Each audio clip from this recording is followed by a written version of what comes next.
Review key provided by Team 17. I always seem to find games that remind me of my Super Nintendo days and tug on my heartstrings. It takes me back to a much simpler time, where social media likes weren't a thing, not everyone had an opinion that needed to be known, and things were just appreciated for what they were. Rogue Heroes Ruins of Tasos was just the game I needed to bring me back to those much simpler times. The times where I couldn't get home from school quick enough to play my favorite Zelda game on that SNES. Fast forward 30 years, and now that young kid is an adult, rushing home from work to play more Rogue Heroes Ruins of Tasos. Heliocentric Studios did a great job of bundling up that nostalgic feeling of top-down dungeon-crawling swordplay, while also mixing in a bit of roguelike elements. With multiple classes unlocked throughout the adventure, being able to play as a character that fits your playstyle is really all up to you. The combination of loot earned from the various dungeons and the carpentry skills of a guy named Griff turns this village of Intori into your own little character building workshop. Purchase buildings and Griff will get to work and have them up and ready to use within seconds. These buildings add new abilities and can arm you with the tools to take on any new challenges that arise. Build homes and give characters met outside of Intori a place to live.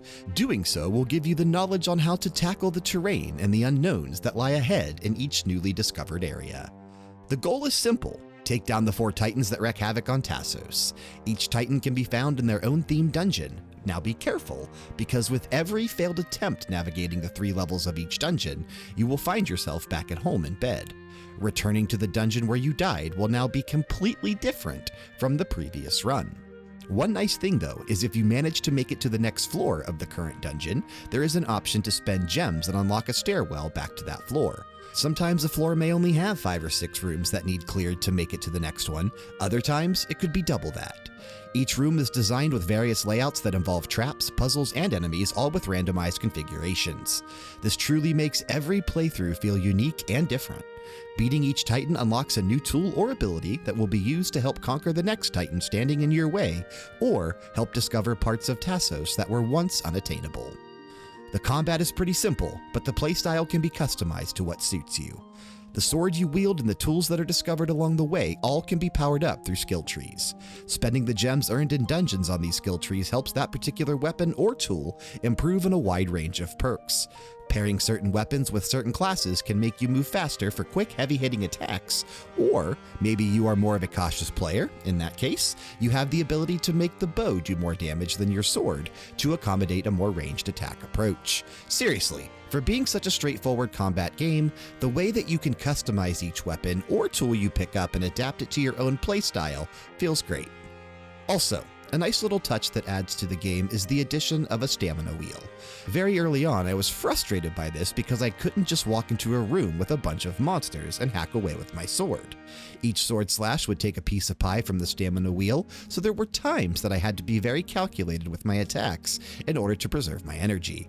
Again, the stamina wheel was something I could spend gems on to improve, and while it was frustrating at first, it was a small detail that I ended up appreciating the further along I got in the game. Outside of the stamina wheel, there were also the traditional health and magic bars, and those too had skill trees that could be improved. Exploring the vast world of Tasos isn't too hard, and finding shrines scattered throughout which can be used for quick travel makes it even easier.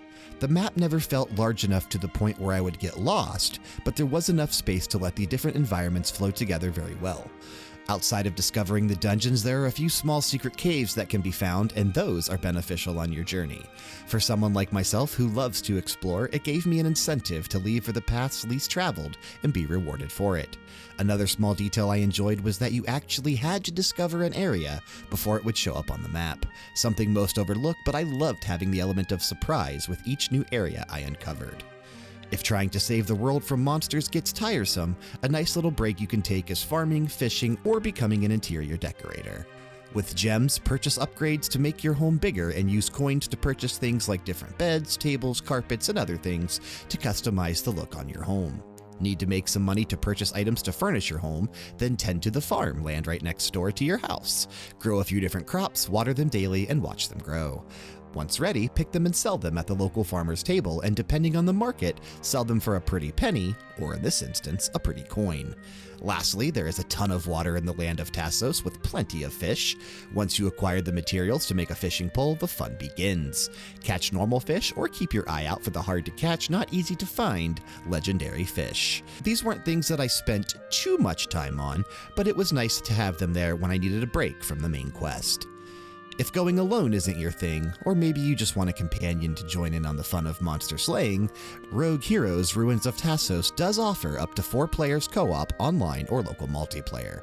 Unfortunately, it wasn't something that we were really able to check out because of having early access to the game, but it is something that I'd love to dive into since it's set up very similarly to The Legend of Zelda: Four Swords Adventures. Overall, I enjoyed every minute I spent on Rogue Heroes Ruins of Tasos.